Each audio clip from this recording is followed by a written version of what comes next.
My program is not based around a 12-week season. That's not what I'm looking at or thinking about when I design training. It's based around 4 12-week seasons. Season 1, freshman year. Season 2, sophomore year. Season 3, junior year. Season 4, senior year.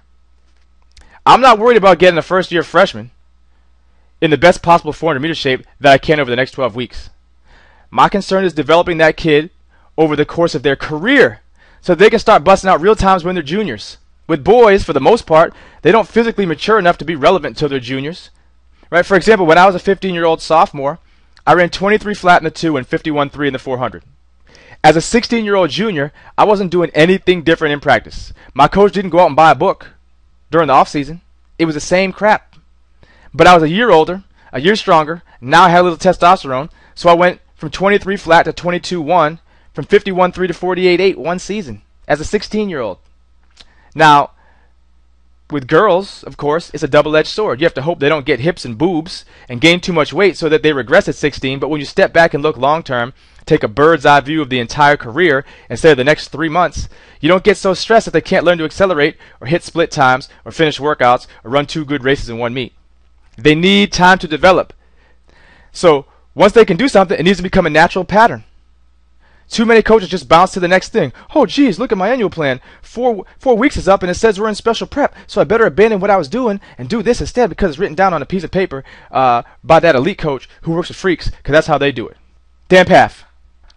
I think the major problem is that a lot of people are into a stimulus adaptation motif when it comes to training. And instead, I feel there are 4 steps to improving performance. Once you have stimulated and the athlete adapts to that stimulus, then you have to spend a certain amount of time allowing that new performance level to stabilize. Then in the 4th step, the athlete must learn to actualize it in any kind of environment and under any kind of stress at any point in time. I think a lot of coaches fall into the trap of stimulating and adapting, and as soon as the athlete looks like they have got things under control, then they change something and push forwards for greater gains, and in doing so compromise the adaptation process and set the scene for injury. Read that again, pause this, look at it, think about it. Don't be in such a rush. So, here are my general rules for the 4-year progression, which, remember, is just another appearance and not a thing in and of itself, but it helps you keep you coloring between the lines. So, what are we talking about freshman year? Let's get specific.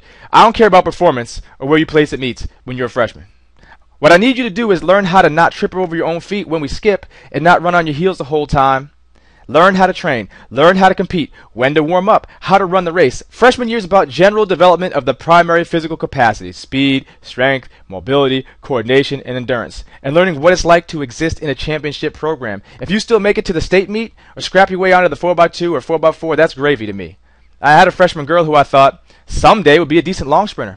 She PR'd in the 400 hurdles her first meet, then got slower all season, then barely PR'd at our league meet, running a sorry-ass 74.2 hand time. If she were a senior, I'd be pissed, but she was a freshman, so let's keep it fun. Results, you ask? Well, sophomore year she PRs by 8 seconds, goes from 74.2 to 66.42 at our Division III championship, places second, scores 8 clutch points for the team, breaks the school record.